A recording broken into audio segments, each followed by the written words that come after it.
It's no secret that Americans love fast food. From the iconic McDonald's to the popular KFC, the country has produced the world's biggest fast food companies. Most of these companies have become iconic enough to boast of a massive following, leading to many friendly competitions and a lot of banter.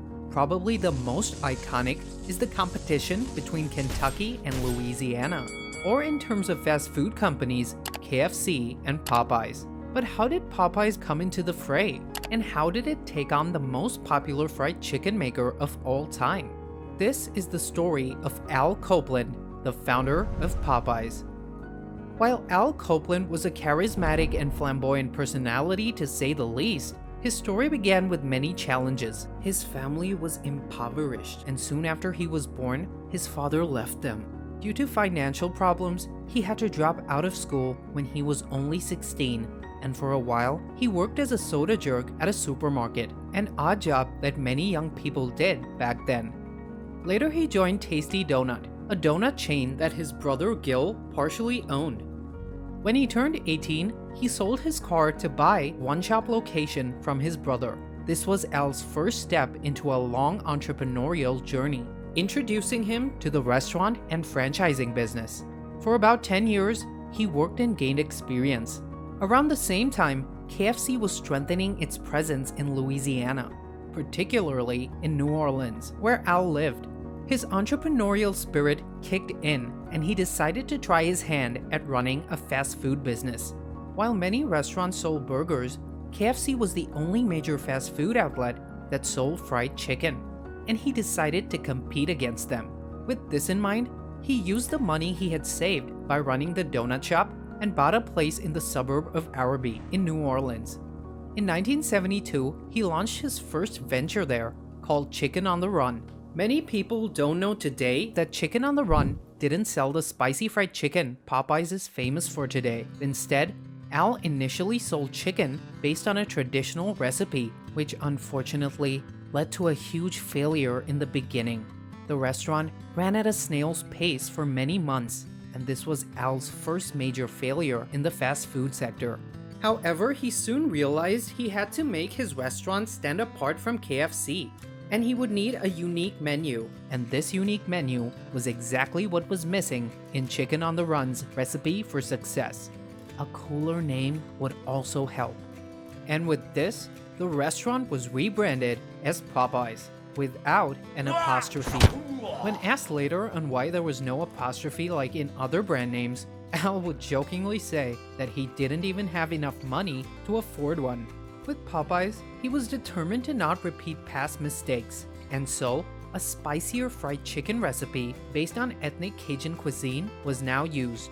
This gave the chicken an authentic Louisiana touch and provided people with that extra motivation to visit Popeyes rather than KFC. Instead of the same old fried chicken trope, Popeyes served a different, more exotic recipe that had captured what was missing earlier. If you were wondering, Popeyes isn't named after the spinach-eating cartoon character, but after Detective Popeye Doyle of the French Connection. Don't worry, we too thought it was Popeye the Sailor Man at first. As Popeyes got more popular in New Orleans, Al launched the first franchise restaurant 4 years later in Baton Rouge. Over the next decade, things ran smoothly, and over 500 outlets were opened across the country. Newer dishes were introduced into the menu, such as the famous buttermilk biscuits. The expansion slowed for a while as Popeyes focused more on marketing. While we have already covered the meaning of their name, Popeyes still cleverly capitalized on the misconception with the cartoon character and purchased a license to use Popeye the Sailor Man for their advertisements. During the 80s, they launched the iconic Love That Chicken jingle performed by Dr. John.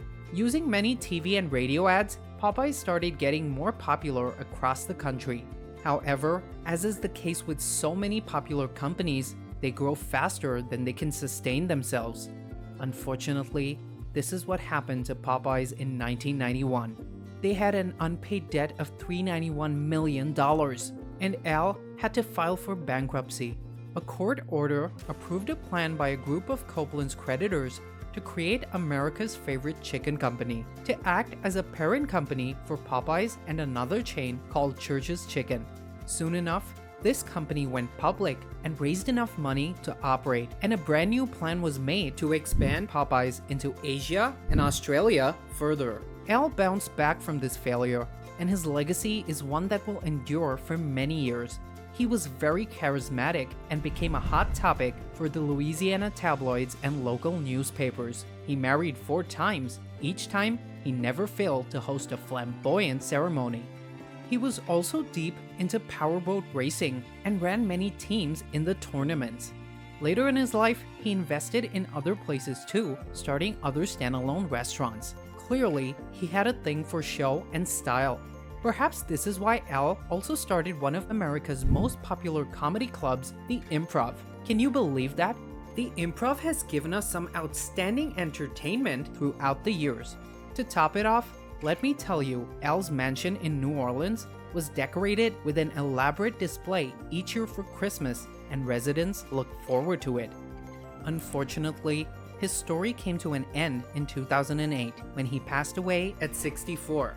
He lived a full life, and well before his final days, he showed that he also had a big heart. Each year for Christmas, he would buy gifts for 1,000 needy children, and inspired by his childhood as a school dropout himself, he gave extensively to charities that set up schools in the state. He had become a legend in New Orleans, and the legacy he has left behind is unmatched. Today, Popeyes has over 3,000 restaurants worldwide and is the second largest chicken selling chain after KFC. They are popular for their catchy jingles and ads, but even more so for their Cajun-style chicken. Now we'd like to hear from you. What do you think? Is Popeyes better than KFC? Let us know your thoughts in the comments down below. And don't forget to like, subscribe, and share. Catch you in the next one.